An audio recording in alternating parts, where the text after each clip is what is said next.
There's a lot of Pokemon, almost 900 Pokemon now to be exact. Some have been horrible, but some have been amazing. This is my opinion, which is now 100% fact. Number 10, Quagsire.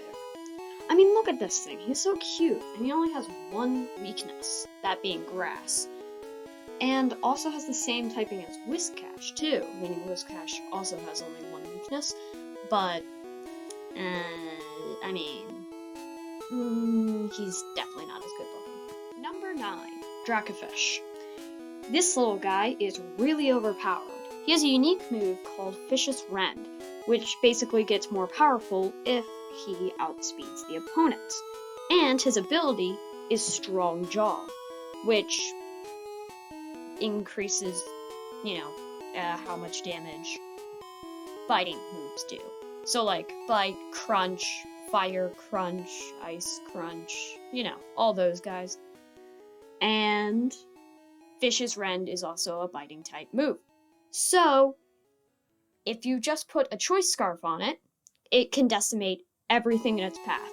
The only reason it's at number 9 is because I can never spell it right. Why is it a V? It should be an F. Fish, not Vish. Number 9. Number 8, Squirtle.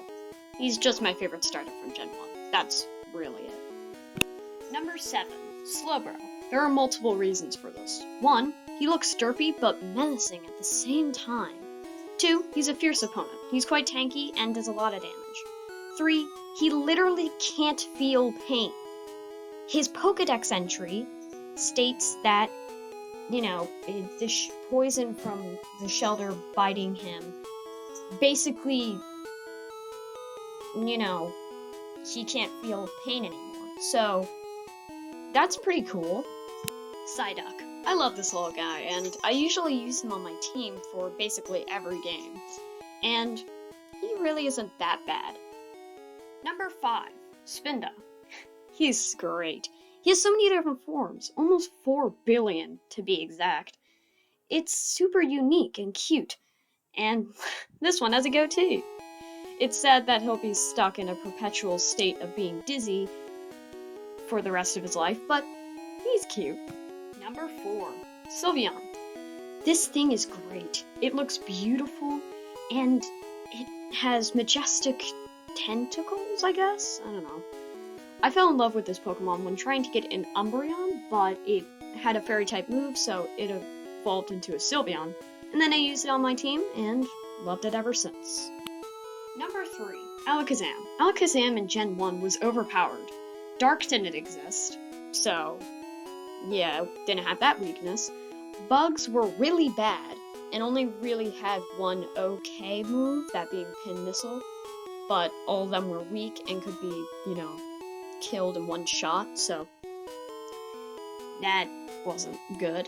And it was actually immune to Ghost, not weak to it, for some reason. I don't know why. But they did change that in later generations. So it was really good for competitive battling, and it still is to this day. Number 2, Ditto. Ditto is awesome, and actually had a niche in competitive battling. This little blob has a special property. It can be literally anything, but he's not as good as number 1. Number 1, Magikarp. While Ditto can be anything, Magikarp is everything. Forget about Arceus. Magikarp is simply too humble, created a being to get all the attention. Magikarp was there from the very beginning. Was Arceus? No, he was there in Gen 4. And a guy thought Magikarp was so important that he sold a simple copy of this deity for $500. And that was my top 10 favorite Pokemon.